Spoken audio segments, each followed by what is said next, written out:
Ние сме легион от Денис Тейлър. Това е първата му книга от научно-фантастичната му поредица Бобивърс. Боб Йохансон е софтуерен инженер и фен на научната фантастика.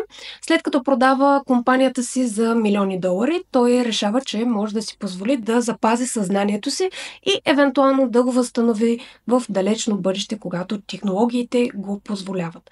За нещастие Боб претърпява инцидент и се събужда 100 години по-късно, осъзнавайки, че съзнанието му е качено в компютър. Сега то е собственост на държавата и неговата цел е да се превърне в изкуствен интелект, който да управлява совалка, чиято цел е да изследва космоса за други обитаеми планети. Залогът е много голям, понеже се съперничат няколко нации, а този, който първи открие планета подходяща за колонизация, тя се е за него. Понеже основната му мисия е да изследва космоса, совалката му е снабдена с възможност той да прави свои копия. В резултат получаваме един легион от бобовци, като всеки един се различава от другия с малки вариации в самоличността, т.е. те не са напълно еднакви, въпреки че са копия на първоначалния боб. Това позволява историята да бъде разказана през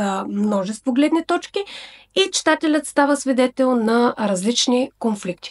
Това на мен не ми допадна в книгата. Хумористичният поглед върху ситуацията, лекия и саркастичен тон на Боб като разказвач помагат книгата да бъде доста разбираема за феновете на научната фантастика. На мен не ми е сред най-любимите, по-скоро средна работа, бих казала 3 звезди, именно заради това разкъсване между различните бобовци, някои от които дори повечето изобщо не ми бяха интересни. И все пак, Ние сме легион би била подходяща за читателите, които обичат действието да се развива в космоса и ако сте съвсем начинаещи в научната фантастика.